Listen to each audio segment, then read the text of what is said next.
del déglu del xool Feeling Dakar site bi lay jox information yu leer Feeling Dakar yaa ngi Feeling Dakar di nga am info yu leer ci people et sport politique Feeling Dakar yaa ngi Feeling Dakar Feeling Dakar notre plateforme d'information. salaamaaleykum suñu mbokk internetu Feeling Dakar TV comme ni koy defee à chaque fois saa bu actualité bi tollee fii ñu bari di xaar ki nga xamante ni mooy Mame Matar Gueye Jamra di ko xaar ci actualité yi bi ci njëkk gis nañ moom ak Wally bu Wally génnee bu mu demee ba ñibbisi donc mu dem fa ba këram ñu am waxtaan bi mu sekk loolu je pense que ni dañ ci waxtaan bu baax a baax waxtaan aussi ci Madiambal Diagne jamono ji mi ngi lëmba réew mi ñi naan mi ngi fii ñi naan nekk fi actuellement sax moom moo posté ne mi ngi France loolu nañ ci waxtaan gën cee yaatal bu baax a baax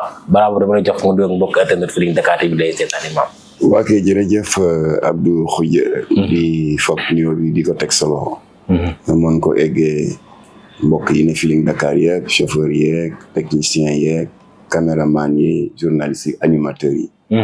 te di am yaakaar ne simili yi ñu fas yéene seq laaj ak tontu. dinañ ci jëlee njëriñ ñun ñii ci plateau bi kazalika mboolem followers ak téléspectateur Feeling Dakar incha allah waaye xam naa balaa ma sori foog ma jaale la. waaw ndax léegi laa yëg tiis wi. man xaw moo ne Ndiaga Mbaye sa maam la sa lan la sama maam. Ndiaga Mbaye sa maam la ki gaañu lan la ci. ki gaañu doomam la. voilà kon doomu Ndiaga Mbaye moo wàcc liggéey. tey Ndiaga Mbaye sa maam la. voilà kon nag ki gaañu. daanaka bàyyi bu ndaw la ci yow. waaw. voilà ñu ngi la koy jàll te di ko jàll tamit Pape Ngagne Ndiaye. bu TFM. voilà ndax mbokk gi dafa yaatu. ba tax na daal li am solo rek mooy rafetal. kon nag ki fi jógee. yàlla na ko suñu borom teeru ca jannatal firdaws. bees la dir mëndeem ci moom. ñun ñi fi desandi. parce que fii kenn dëkku fi ñoom dañu jiitu rek. ñun ñi fi desandi yàlla na yàlla guddal fan yi. faj aajo yi. dégg nga te musal ñu ci musiba. te yokk wér gu yaram bi incha allah. allahumma amiin jërëjëf Imam duñ def lu dugg ci waxtaan bi comme niñ ko daan defee côté Waloom dañ koy teg ne ndax loolu il faut ñu gën cee yaatal mais dañuy ñëw ci kaaw Madiambal Diagne naam 21 milliards yi nga xam duñ ko koy toppee naam bu ñu génnee ñu ne ko arrêté woon ko ne ko mënoo génn réew mi ñu jékki-jékki gis ko donc mu nekk France ba posté noo ko jàngatee ak fan la jaar. waaw xam nga nit ñi aussi foog ñuy def la part des choses. ok parce que maa ngi dégg ci réseaux sociaux yi waaw régime bi dañuy soxor. c'est la chasse aux sorcières. ñu ngi rëbbaate. waaw il faut que ñu teg mbir yi ci seen place. waxuma ko pour défendre Ousmane Sonko wala pour Diomaye. xam ngeen ne Jamra moom kenn seexalu ko suukar. bu dëgg jëlee rek dañ koy wax. dama bëggoon ngeen bàyyi xel ni lii ñuy wax le pôle judiciaire financier. dafa nekk un prolongement de la CREI, la cour de répression de l'enrichissement illicite. Sonko ak Diomaye créé wuñu ko woon Macky Sall créé wu ko Abdoulaye Wade créé wu ko Abdou Diouf moo créé woon la CREI. di jur li yëpp tey. ba moo ko créé nag mu nekk juridiction bu xaw a yéeme. coow li bari Abdou Diouf fab ko teg ko ci suuf. ba nguuram jeexee en l'an 2000 Abdoulaye Wade ñëw waxul sax lu jëm ci CREI daf ko jéggi. ba tax na ñi fi rëbb dans le cadre de la reddition des comptes. dañ leen jaarale par les juridictions ordinaires. ba Abdoulaye Wade jeexalee nguuram le 25 mars 2012. Macky Sall ñëw Macky Sall moom moo dekkalaat CREI. ba mu ko dekkalee. ñi ci jëkk loru mooy Khalifa Sall. ñu jàpp ko pour la caisse d'avance ne ko ràpp ci kaso bi. tout à fait waaye. ki ci topp di Karim Wade doomu Abdoulaye ràpp ci kaso bi. ki ci topp di Aïda Diong. ñooñu ñëpp c'est des responsables libéraux ràpp ci kaso bi. ainsi de suite ba mat nañu 10. loolu waral nag si la Jamra defoon déclaration pour dénoncer. le caractère arbitraire, le caractère illégal de la CREI. en raison mandarga bi gën a fës mu di le renversement des charges de la preuve ndax dafa nekk benn juridiction bu xaw a spécial boo xam ne dañuy naan bon yow Abdou yow sàcc nga ne man nu ma nekkee sàcc nga ne prouver ma que doo sàcc dans le renversement des charges de la preuve waaw loolu juridiction d'exception la ñu ngi koy gis si dans les pays totalitaires Jamra daf ko yàgg dénoncer loolu waral nag bi l'activiste la Abou Nakati le khalifiste activiste Abou Diallo waaw ànd ak des jeunes khalifistes ñëw siège Jamra fekk ma fa mais ils sont en train de faire le tour des personnalités de l'espace public pour ñu signer pétition exiger la libération de cette victime de la CREI di Khalifa Sall ñëw na ba kër ga man signé naa pétition bi dal ci kaw CREI ma ne Khalifa Karim anam bi ñu leen jàppee waxuma ne defuñu parce que il est tout à fait normal que ku ñu dénk alalu mbooloo boo demee ba régime bi changé ñu bees ñi ñëw jaadu na ñu demander la des comptes waaye anam bi CREI di doxee avec ce système absurde de renversement de la preuve Jamra dénoncé na ko ba may def déclaration boobu ci pétition bu Abou Diallo activiste voilà yàlla dogal nag d'autres voix se sont élevées ay RADDHO ay bu ñoom Alioune Tine LSDH bu ñoom Assane Dioma Ndiaye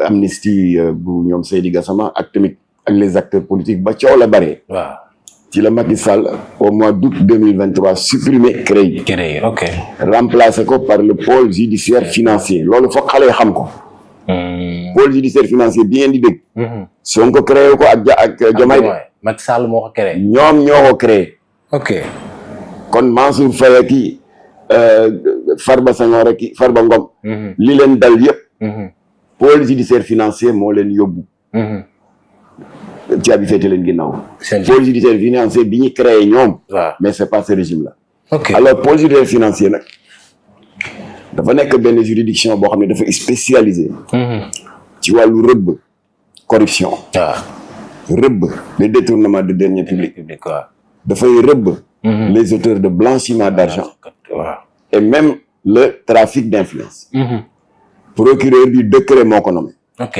moom dañu am seen procureur bu bopp il est entouré de magistrats ku ci ne da nga am domaine boo spécialisé wu ñii dañuy spécialisé wu dans l'économie ñii spécialisé wu en matière financière ba ci informatique sax am na ci magistrats yi sans compter nag greffier yi nga xam ne ñëw nañu daal di gën a étoffer équipe bi loolu mooy le PJF le pôle judiciaire financier ñu di ko tuddee le parquet pôle judiciaire financier nag ñoom nekkuñu ci ndigalu kenn ñoom fa ñuy jëlee seen matière première pour mën a liggéey mooy les rapports de la CENTIF la cellule nationale de traitement des informations financières mi ngi lëmbalee wu ne seen fan la ñuy jëlee matière ñu ngi koy jëlee ci rapport OFNAC ak fan les rapports de la Cour des comptes ak fan les rapports de l'inspection générale d'État ci yooyu le pôle judiciaire financier di sukkandiku di def interpellation yeeg audition yeeg arrestation yi il faut préciser également parce que CENTIF moo nekk à la pointe de l'actualité parce que ñi ñu interpellé temps yi c'est sur la base du rapport de la CENTIF il faut préciser que CENTIF bu defee rapport am ba noppi ce n'est pas le chef de l'État qui est destinataire de ce rapport bu defee rapport destinataire bi du premier ministre seen yoon nekku ci voilà CENTIF bu defee rapport am day jéggi ñooñu ñëpp jébbal ko directement le procureur ministre de la justice sax du ko jot kon kenn du leen jox ndigal ñoom nag buñ ko joxee procureur bi nag procureur boobu ma la wax te qui est entouré de ces spécialistes là au niveau du pôle judiciaire financier ñoom ñoo am seen agenda di xool ku ñu war a woo ak ku ñu war a déglu ku ñu war a accepter sa caution bàyyi la nga dem ak ku ñëw indi caution ñu rejeté ko tëj la c'est le pôle judiciaire financier qui n'est pas une création du régime de Diomaye Sonko mais une création de Macky Sall au mois d'août 2023 alors kon nag comme que wax yi Madiambal mooy ni coow li moom Touré ma ngi ci rapport scientifique alors comme ñeneen ñi nga xam ne jiitu nañ ko si coow li. ci coow li waaw. ay Farba Ngom ak ay Tahirou Sarr kii ay Mansour Faye ak mu tuddati Wally Seck et cetera. waaw alors kon moom itam noonu la turam nekkee ci rapport. bu ko defee. pôle judiciaire financier def nañu def ak ñëpp rek. waaw daal di jëbbal à la police judiciaire. Police judiciaire daal di actionner la division des investigations criminelles. ok ne ko wool ñu Madiambal. dañ ko soxla. waaw yàlla dogal nag li ci xew xam ngeen ko. il n'a pas non seulement il n'a pas répondu à la convocation. mais ci li mu wax génn na dëkk bi dem na France. voilà maa ngi préciser nag aussi. que ñuy wax naan waaw dañ ko fekk mu dugg ci avion bi ñu génnewaat ko déedéet jotul yéeg ci avion. police des frontières ñoo ko téye. waaw police des frontières mooy ñi nga xam ne balaa sax ngay embarqué. ok bu ñu tapé sa numéro de passeport ci ordinateur bi rek dinañ xam ndax opposition am na. pour nga bañ a génn wala ndax amul foofu lañ ko ne vous n'êtes pas autorisé à quitter le territoire. voilà léegi vous êtes sous le coup d'une information judiciaire fa la génne dem ñibbi. d'accord waaw ba mu demee nag keroog lañ ko gëj a gis. waa dikk. seet nañ ko. seet nañ ko waaw. ñu ko jox léegi ñu teg loxo ci soxnaam. ak ci ñaari doomam. waaye moom werante am na. est-ce que dafa def un coup de bluff. ne génn naa te fekk mu ngi fi. wala est-ce que lii sa naataangoo te moom ku xarañ la ci wàllu investigation Cheikh Mbacké Guissé. journal Libération est-ce que li mu wax ne que mu ngi bitim réew. ba pare kii dëggal ko aussi. le journal de Madiambal mu di Le Quotidien. est-ce que loolu aussi tamit mooy li wér. yow ban xalaat nga ci am da nga jàpp que mi ngi ci réew mi wala mi ngi bitim réew moom dem ba posté ne maa ngi France. waaw man day personnellement jëm naa ko jot mais jàllul. woo nga ko jotoo ko waaw du appel ordinaire. ok ak appel WhatsApp mais jotuma ko. woo nga ma jabal jaay téléphone moom bañ naa ko toujours ba dama koy naan c'est rare ma jaar ci turam. waaw boo ko laajee boo amee occasion bés laaj ko. naka laa koy waxee ni jaay ma jàmbal Diagne. ni jaay ma jàmbal parce que sama yaay Fat Diagne Marème Diop. mooy grande sœur le grand serigne de Dakar El Hadj Bassirou Diagne moo namp jox ko mu namp. voilà xam nga famille Diagneen nag. dafa yaatu. presque ñëpp mbokk lañ. dëgg la. voilà donc depuis lors on est en fraternité. dañuy waxtaan si tolluwaay dëkk bi léeg-léeg ma dégg benn intervention bu mu def. ci média yi ma woo ko grand lii day kii xaw naa dëgër nangam léeg-léeg moom itam su ma déggee ma am lu ma wax wala ma am lu ma def mu wax ma. applaudir wala mu ne ma j'ai une réserve sur tel ou tel aspect. voilà kon c'est normal. bu ko coow toppee ma woo ko comme ni ma def ak Wally. waaye moom comme ni ma la ko waxee. jotoo appel normal jàll WhatsApp bi jàll. d'accord li si des nag xëy na li Kocc di wax rek li si kanam raw li bër ok d'accord mais imam noo jàngatee tey réew mi donc képp ñu ci bari ñoo xamante ne nii. bu amee lu leen di topp buñ mënul jaar wala boog yéeg ci avion dem dañuy jaar ci yoonu suuf bi ban jàngat nga ci am. en tant que réew Sénégal le pôle judiciaire financier. waaw di joxe ndigal concernant certains individus. épinglés par les rapports lu normal la. bu joxe ndigal ne bu mu génn. parce que c'est une procédure qui est même prévue par le code de procédure pénale. bu amee koo xam ne dañ la tuumaal. ci wàllu prévarication financière. ci loo xam ne mbooloo moo ko moom di alalu mbooloo. mesure boobu lañ njëkk a jël. c'est une mesure conservatoire. ok voilà loolu liñ ciy bañ mooy balaa nga war di jàkkaarloog yoon nga dem di def ay dissimulation de preuve wala li ñuy tuddee des subordinations de témoins. voilà loolu tax mesure boobu ci la ñuy njëkk a jël la bokk. ok bokk na ci tamit la deuxième mesure moo di. la garde à vue ou le mandat de dépôt. voilà kon nag le pôle judiciaire financier defu ko pour fitnaal kenn. waaye dañ ko def pour que seen enquête mën a tegu ci yoon. pour que bu ñu demee ba ca cappaandaw la ñu ne la yaa def. su boobaa yoon la mu wax ci yow ñu teg la ko. wala bu ñu demee ba ci cappaandaw la ñu ne la defuloo. eh bien su boobaa nga daal di feex dem sa yoon. mais Imam est-ce que Madiambal tamit miinul yoon bi.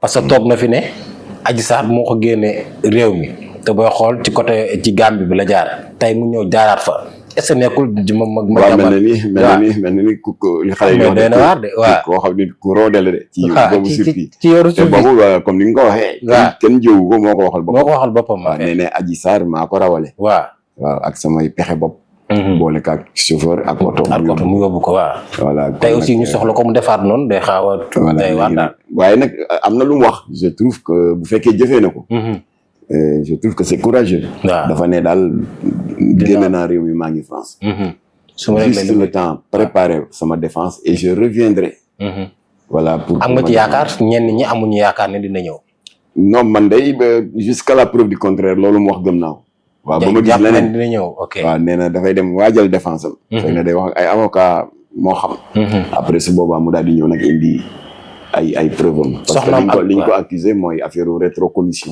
ok voilà xam nga y a un marché assez 200 et quelques milliards waaw moom mu gis mu am ci commission de 21 milliards nag dinañ ko woo waaye nag la rémunération de l'apport d'affaires lu légal la ok par exemple dafa mel ni may jaay ay leket wala may jaay ay sàkket wala ay seng te fekk yow Abdou Ndiaye yaa ma gën a xam milieu bi ko soxla waaw man ne la daal client boo indi rek quantité bu mënti jënd rek am nga ci 100%. Tout à fait. yow nga dem utal ma Pakula Mbaye ñoo xam ne dañuy jël matériel yu mel noonu di ko jënd di ko jaay nga utal ma ay client kenn kii jënd 500 zinc kii jënd ay sàkket kii jënd leneen ñooñu buñ ma fayee ndéem gor laa la ma digaale ak yow danaa ko sàmm c'est-à-dire dinaa ne lii day am naa ci temps kon nag yow voilà la part qui te revient conformément ak la ñu waxante woon lu légal la voilà kon nag le fait que mu dem génn dëkk bi ba noppi ne maa ngi dem takkuwaat ba dëgër pour mën a waajal sama défense il a ses raisons qu'on connaîtra peut-être bu ñibbisee ba waxal boppam parce que ni ko ci Barma di waxee rek nettali ci lamiñu borom la daaxee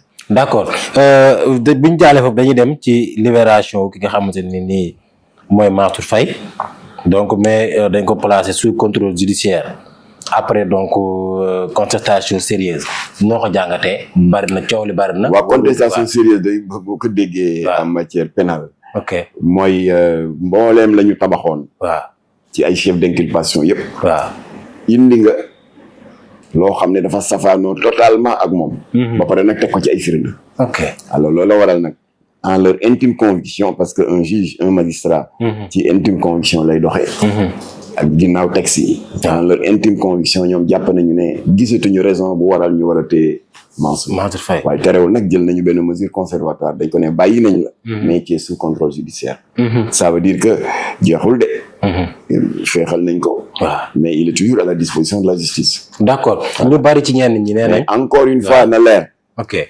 Jamra est 100% d'accord avec la reddition des comptes d'accord nga ci ak régime bu mu mën a doon ok koo xam ne yaa régné woon pendant tant d'années nga jeexal mu am ñu bees ñi ñëw c'est tout à fait normal ñi bees ñi ñëw xool lañ fi fekk lan la d'accord nga voilà waxoon naa ko ba Macky Sall la ñëwee ñuy rëbb mes collègues parce que maag ma ñoo ma bokkoon coalition les anciens libéraux jàpp Karim tëj jàpp Omar Sarr tëj suñu coalition di ko kaas ma ne non c'est normal Macky il vient d'arriver ok waaw kon nag comme que il a fait des promesses de campagne waaw bu ñëwee am situation bu mu fi fekk daf ko war a gëstuloo bu ko defee mu ne nit ñi yéen a ma fal de waaye domaine agricole lii laa fi fekk ci wàllu santé lii laa fi fekk ci wàllu lii laa fi fekk bon Sonko ak Diomaye itam c'est normal bu ñu ñëwee ñoom itam ñu daal di activer n'est-ce pas le levier de la reddition des comptes waaye chasse aux sorcières amul ku wax ne Diomaye ak Sonko dañuy def chasse aux sorcières yaa ngi leen di tooñ te ñoom xam nañ ma waxuma ko pour leur jeter des fleurs tout à fait xam nañ ma dégg nañ ma si coowu Mélenchon ki yeneen coow Jamra ne les a jamais ménagé waaye ku leen wax ne ñu ngi def chasse aux sorcières yaa ngi leen di tooñ parce que du ñoom ñoo créé la CREI et son prolongement judiciaire mu di le parquet financier ñoom créé wuñu ko Macky Sall moo créé au mois d'août 2023 ok rapport yi yëpp régime bi passé ñoo ko diligenté waaye comme ni ngeen ko xamee am na kenn seen kilifa yi ne rapport yooyu maa jëloon sama conc teg ko ci waaw ñii nag ñëw dindi conc bi loolu rek la d'accord chasse aux sorcières ñoom Sonko ak Diomaye ku fi defoon chasse aux sorcières Jamra mooy yëkkati kaddu dal sa kaw. waaw nit ñi daloon ci kaw Macky Sall ba mu jàppee Khalifa Sall tëj ko. jàpp Karim Wade tëj ko sur la base de cette procédure absurde. de renversement des charges de la preuve. waaw mu nekk nag loo xam ne Jamra yàgg na ko dénoncer muy la CREI. mu nekk une juridiction d'exception qui est digne des régimes totalitaires on l'avait dénoncé ci nguuru Macky Sall. dénoncé ko ci nguuru Abdoulaye Wade. waaye ñii nag créé ñu dara dañuy jël la ngeen créé yéen indi ko voilà kon l'ancien régime est victime de ses propres créations. judiciaires. voilà li ñu ñaan yàlla rek mooy ku ñu woo. et je l'ai dit à Wally démb. demal nga wuy ji nga yóbbaale sa ay lay. bu ko defee bu fekkee wax dëgg yàlla. la ñuy njortoon amul ñu bàyyi la nga dem. d'accord ana Ndeye Saly Diagne. d'accord du ñu ko woondoo yëpp caabi féeti leen ginnaaw. waaye moom dafa indi caution indi ay layam. ñu bàyyi ko mu dem mu féer. loolu d'accord nañ ñëw ci Wally mais Mansour Faye depuis libération ñu bàyyi ñu ci wax neen justice bi ku ma amul ndey ku ma am ndey lay dund ci ñoon la ñuy doxalee parce que booy xool ku ñuy topp ay milliards ay 6 mois ngay am ñu génn la. koo xamante ne nii amaana bu fekkee da nga sàcc téléphone wala benn xar mën la tey ay at loolu aussi noo ko jàngatee ñeen ñi seen xalaat. déet bu dee da nga sàcc téléphone wala ginaar kay. waaw yaa ngi jëm dans les juridictions ordinaires. di flagrant délit ak correctionnel. Mansour Faye il ne relève pas de ces juridictions là. parce que même bu lu mu génnee wax aussi noonu lay loolu. waaw ñoom ñëpp ñu nga leen yóbbu. soit ginnaaw bañ leen traduire à haute cour de justice. wala boog sur interpellation du pôle judiciaire financier. d'accord kon nag juridiction yooyu bokkul. kon dañuy comparer ce qui est comparable. voilà bu ko defee nag li ci am solo rek que le peuple fasse preuve de vigilance. na lépp a jaar ci yoon. acharnement bañ a am. chasse aux sorcières bañ a am waaye lépp nañ ko teg ci yoon ku ñu dénkoon alal ak koo mën a doon. jaadu na ñu ne la rapport CENTIF. la cellule nationale de traitement de l'information financière. Rapport OFNAC, l'Office national de lutte contre la corruption et la concussion. Rapport IGE, inspecteur général d'État. Rapport Cour des comptes, ce tour ngi ci tel rapport. kaay ñu déglu la ba xam nu mu demee loolu lu normal la. voilà kon amul kenn koo xam ne dañ lay woo. inventel la ay chef d'inculpation pour fitnaal la loolu amul bu amoon sax sénégalais yi duñ ko seetaan. parce que le Sénégalais a horreur de l'injustice. kon dañu bàyyi justice def liggéeyam. bu demee ba egg sa cappaandaw la ñu xam qui a fait quoi et qui n'a pas fait quoi. ok d'accord Imam loolu am na solo bu baax a baax mu ñu woon ñàkk bañ a waxtaan ak yow ci actualité boobu dañuy dem ci Wally Seck gis nga bi nga xamante ni newoon na bu ñëwee day wuyu ji te loolu def na ko ñëw na wuyu ji naam ba joxe caution ci li nga xamante moom mooy 210 millions donc dégg nga li nga xamante ni wax na ko aussi ci lépp coow li bari na jàppal fii jàpp fii sénégalais yi bari yaakaaroon na bu ñëwee dañ koy téye noo ko jàngatee Wally bi mu demee ko sene ñu bàyyi ko mu ñibbi. waaw sama gisee ak Wally alxames bii mu génn le 25 septembre bu leneen lu loolu magum li buy naan wokkatu bu tombe ak gestu. waaw mooy coow daf ko topp ñun ñëpp ñu déggandoo ko. ay ànd ndawam ñu tuddee leen ay faramaleen xaw ma nekk ci réseaux sociaux yi ku nekk ak sa façon sa xadar ak ca humeur am na ñu naan ku ko laal dëkk bi tàkk ñeneen ñi naan bakkan laa ci teg waaw et cetera alors ma ne lii ëpp naa seetaan parce que ils sont en train de rendre un mauvais service à Wally Seck alors yàlla dogal ma dem fa ne ko il m'a très bien accueilli il était avec son staff ñoom Zal avec ay jarbaatam ak ay cousin am alors parce que lu jiitu ma di ko gis boobu Wally ñibbiseegul mu nga woon à l'extérieur gis naa benn frère am pas frère am sax mais cousin mu di Bambali Seck waaw ndax ñoom ñaar seen ñaari bàyyi ñoo bokk bàyyi waaw Wally Thione Seck ko jur Bambali kii Mapenda alors gisoon naa Bambali ne ko Wally amaguma accès si moom parce que nekkul Sénégal mais en attendant conseil fraternel bi ma leen di jox te yow Bambali loo ci mën nanga ko ci def bàyyi leen déclaration yi justice kenn du ko menacé parce que am na 2 ou 3 interventions yoo xam ne mu ngi def buzz dans les réseaux sociaux dégg naa ku naan ku ko laal dëkk bi tàkk wala moom dëkk bi dana tàkkaat loolu du waxi nit alors moom aussi il a été très coopératif nee na ma sax d'ailleurs point de presse ba ma envisagé woon def suba mu ne ma yónnee naa la sax flyers bi pour yëg la ne décidé naa ne que dama koy annuler ma ne ko voilà c'est très bien bu kenn wax parce que wax mën na yokk affaire yi voilà Wally wax na day na te la mu wax lu leer la nee na yàkkamti ma dul ñibbi pour me mettre à la disposition de la justice jeex na donc loolu laa jëkk a dox après bi ma yëgee ne Wally ñëw na nag ma dem fa alors ma ne ko dama fi ñëw pour 3 raisons benn bi sàmm coloré la ndax réeréewloo mbir mi sa waajur Thione Seck ndax man musique xaw ma ci dara ça ne nous intéresse pas tout à fait sa waajur Thione Seck am na fi benn album bu mu créé woon bu tudda Allo Petit ci biir album bi nag mu daal di si tànn un titre spécial pour des promotion album bi titre bi tudda Rasoul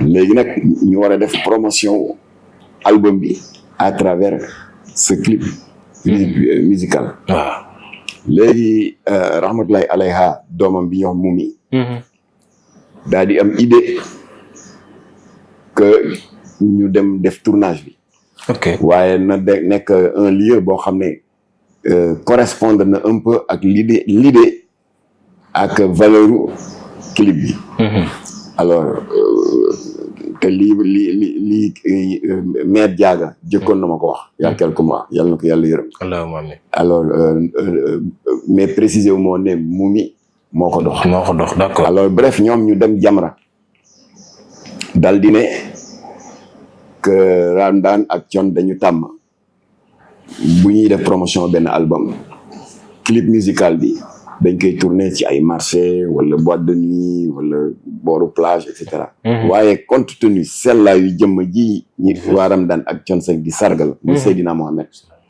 de préférence dañ ko bëgg a tourner ci bërëb boo xam ne méngoo na ak moom muy bërëb bu ñuy tuddee yàlla te yéen Jamra seen siège bi nekk avenue Bourguiba numéro 10 en face supermarché bu Baobab bi am na daara alxuraan ci biir kon da ngeen fay tuddee yàlla kon nag bu ñu sañoon ngeen abal ñu ko pour clip alors latim leen amul benn problème non seulement dinañ leen abal siège bi waaye taalibe yi sax dinañ leen may quelques jours de vacances ay 4 jours ñu ne non au contraire ñun dañ leen soxla parce que on a besoin de figurants tout à fait clip boobu voilà kon clip boobu ku ci bëgg vérification da ngay dem ci YouTube nga tapé Thione Seck def espace Rasoul alors boo ko seetaanee c'est un clip qui dure à peu près 6 minutes à peu près lay durer di nga gis ca fin ba am nañu orientation morale bu day ni les dernières secondes de ce clip ñu def benn écriteau buy défiler en bas d'écran ñu ne Thione Seck et le Ramdan remercie l'ONG Jamra et les parents d'élèves voilà pour leur collaboration et cetera voilà clip boobu nag fa la ñu fasee coloré ak Thione Seck moo tax ma ne Wally Seck sa bàyyi musique boolewuñu ndax musique ñun xamuñ ci dara on n'a rien contre les musiciens yàlla loolu mooy seen domaine de prédilection showbiz boolewuñu li ñu booleeg sa wayjur bu baax bi Thione Seck Seydina Mohamed moo ñu boole mooy li ma nettali ci bi ñuy réaliser clip bi mënoon na tànn institut islamique wala feneen waaye Jamra la ñëw te loolu marque de considération ma ne ko benn raison ngo ñaareel deuxième raison bi tax ma ñëw fii mooy jamono dox na jamono di dox ba nga mën a demal sa bopp coow topp la ci sa diggante ak Imam Kanté waaw jarul ñuy jaaraat ci la mu la wax ba mu metti la ba nga porte plainte Jamra jóg ginnaaw bi ko sa baay sàkkoo ci ñun parce que sa baay moo woo le trésorier de Jamra di Moustapha Sy parce que man xaw moon Thione avant Moustapha Sy ak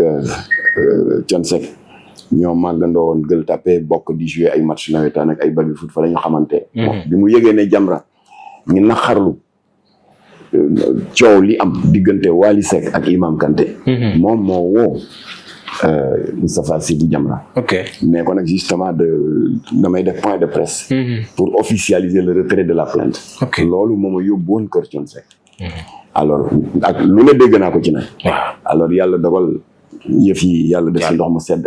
ñu lay retirer plainte bi jàmm am.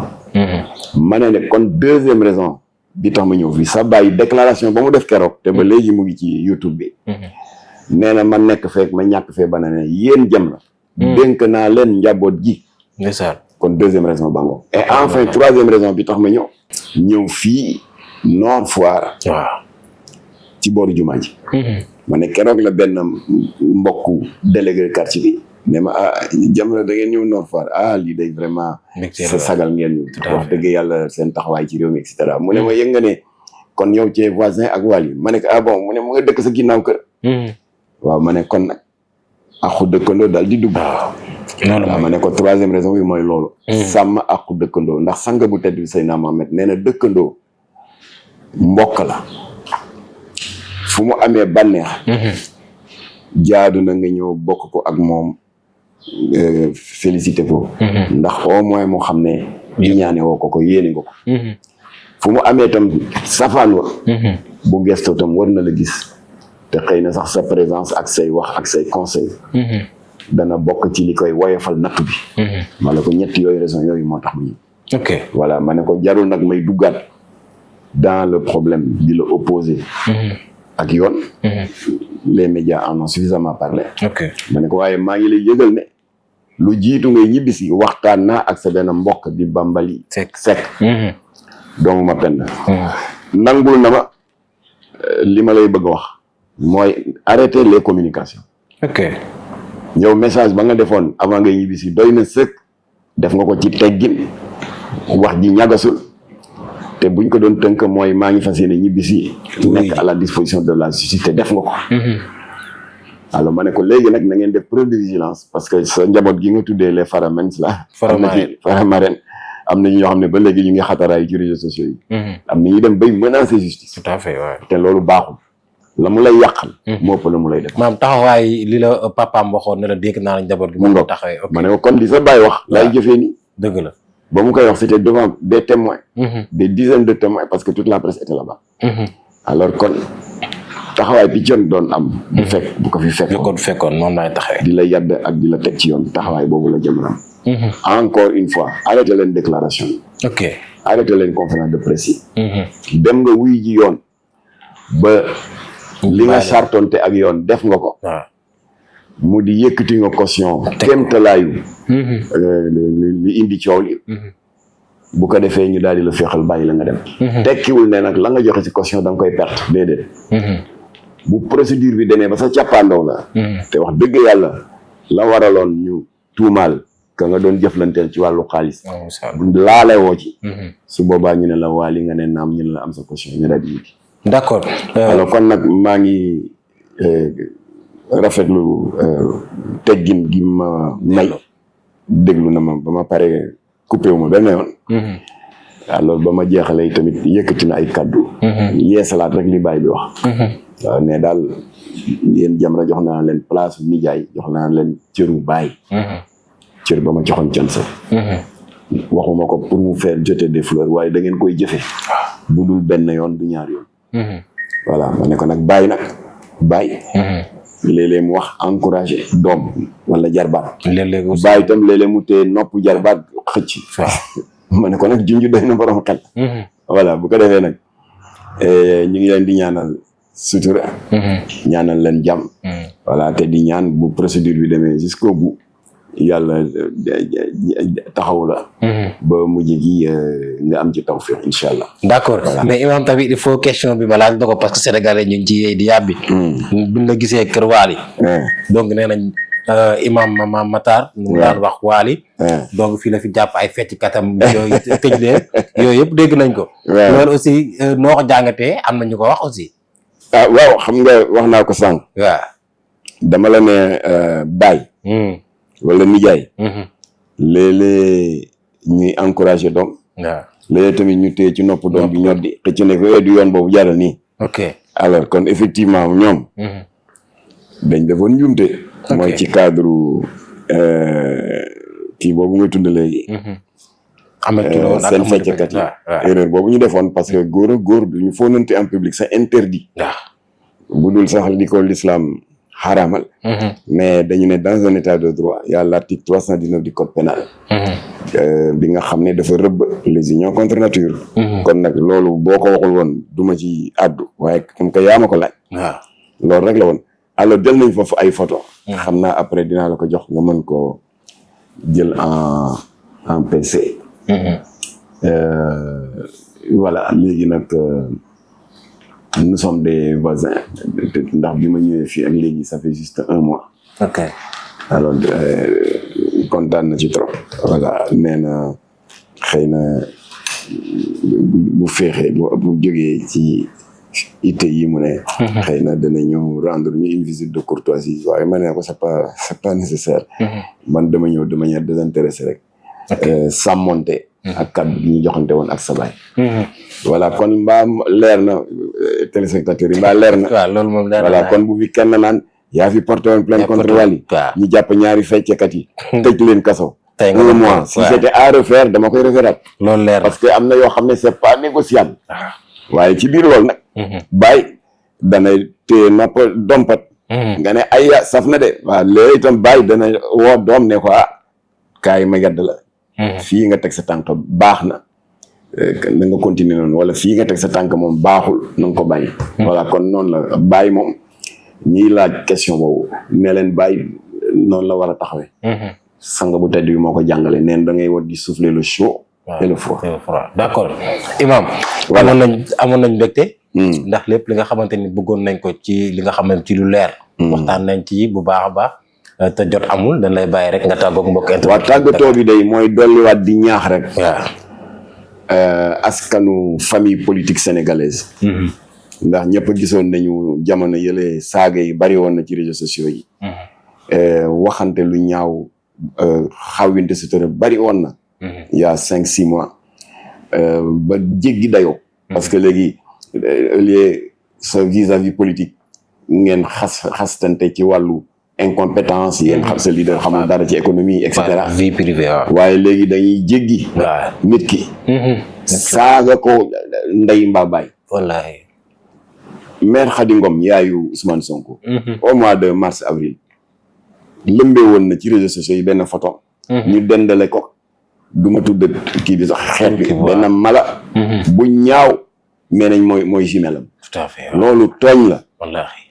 ndax maire Khady Ngom ban responsabilité la am sur le combat politique de son fils Ousmane Sonko qui est majeur et vacciné tooñ la ñu demati ba yàgg Barthélémy Dias coow topp ko ci affaire mairie de Dakar ñu jéggi Barthélémy jël photo baayam Jean-Paul Diaz qui est un éminent administrateur civil qui a rendu d'énormes services à son pays wane photom yàq daram xas ko saaga ko du dëgg du yoon parce que Jean-Paul Diaz n'a aucune responsabilité sur le combat politique de son fils Barthélémy temps yii ki ci mujjee di Badara Gadiaga pour les raisons que vous savez ñu jóg jéggi ko te li ma ci gën a metti y a un député buy wax ne chroniqueur la xaw ma ci ban télé jéggi ko ñëw ca baayam rahmatullahi alayhi koo xam ne sax génn na àdduna kay nga war a am tuuti teggin am tuuti pudeur yàq bàcc Gadaga lu mel ni xame yooyu la ñu wax ni ñaaw na ba fi ñaaw mën a yem bàyyi leen way jur yi tranquille saagante leen tojante leen bopp mais bàyyi leen way jur yi et le plus grave xeeb nañu seen vis-à-vis politique xeeb way jur yi léegi dañuy dugg ci sa wasila ci say pas-pas xool sa sëriñ bi nga gën a fonk ñu daggal ko saago yu ñaaw c'est pas la peine ñuy def ay non pour ne pas leur faire de la publicité mais am na benn activiste bu lâche qui profite de la distance ndax mu nga ci diaspora ba qui profite de ça di daggal xalif généraux yi saaga yu tar yamul ci loola dafa tàmmali léegi di jaar foofu pour def promotion yamba di Jamra di xeex ba criminaliser ko am na benn xalifa bu mu naan mu ngi ni day tox yamba dëkk di ëmbal taalibe yi jigéen ñi alors yooyu yëpp nag mën na taal réew parce que xalif généraux yooyu ngay saaga dañu am yi taalibe ñooñu bu ñu jógee mais dëkk mën na tukkil àdduna ce même activiste lâche dafa monter grade léegi dafa tàmbale naan tel candidat amul droit nekk candidat ndax xeet sàngam la bokk loolu wóorul wala naan ndax dafa askano dëkk sàngam un pays frontalier du Sénégal wóoru ñu mel noonu ñoo taal Rwanda bi ñu yëkkatee fitna diggante ñaari xeet muy Tutsi ak Hutu 900 000 morts ñu mel noonu ñoo taal Côte d'Ivoire en 2002 bi ñu fi ne Ouattara amoon droit nekk candidat ndax ci d'origine du Burkina Faso 3248 morts voilà kon nag jot na ñu dellu ci cosaanu politique qui faisait le charme de son pays de ce pays ñëpp a ngi fàttaliku passe d'armes yi daan am entre Abdou Diouf ak Ablaye Wade léeg-léeg famille politique bu Abdou Diouf daal di ne Ablaye Wade yow nga jóg naan nañ la jox réew mi sa bopp bu set bi sa nel bu set bi nga xam ne attanul sax karaw nooy def ba attanoo bëgg attan réew ñële tamit daal di riposter daal ne yéen daal seen leader bi di Abdou Diouf tout son projet politique et économique ça se résume à Monsieur Forage Madame Moulin ça se limitait à ça c'était sympathique voilà yooyu la jamono di ñaan ñu delluwaat ci cokkaasante yooyu nga xam ne c'est sympathique amul saaga amul wax di ñëw mel na ni nag mënees naa dundee yaakaar ndax seetlu naa depuis 2 mois ou peut-être 3 gis naa yëf yaa ngi dal léegi ça se limite tout juste au lieu daay saaga nday ak di saaga sëriñu jàmbur gis naa léegi dañuy naan yéen colonna yi manipulation rek ngeen fi nekkee colonna yi daal di riposter daal ne wu les guñafié la amul leen réew mi benn njëriñ ba tey noonu baax na moo tax ne saaga nday voilà kon Abdou loolu moo doon li ma doon tëjee di ñaan suñu borom mu dàqal réew mi saytaane ñaan suñu borom mu sàmmal ñu suñu kilifa diine yi mu ñot di seen i fante tosol ci wér yal na yàlla def jàmm ci réew mi te làq ñu Sénégal fu yàq yegul wasalaamualeykum wa rahmatullah jërë ngeen jëf suñu mbokk internetu Feeling Dakar TV nee naa la mbégte la à chaque fois may waxtaan ak moom ci wàllum actualité réew mi ak tolluwaay réew mi di ko ñaanal gudd fan ak wér lépp li nga xamante ni bëgg na ko suñu borom defal ko di jaajëfal Ngom Taalif Mamadou moo nekkoon ci cadrage bi Abdou moo nekkoon ci présentation bi di leen jox di daje ba beneen incha allah jërë ngeen jëf. del déglu del xool Feeling Dakar site bi lay jox information yu leer Feeling Dakar yaa ngi Feeling Dakar di nga am info yu leer ci people et sport politique Feeling Dakar yaa ngi Feeling Dakar Feeling Dakar notre plateforme d'information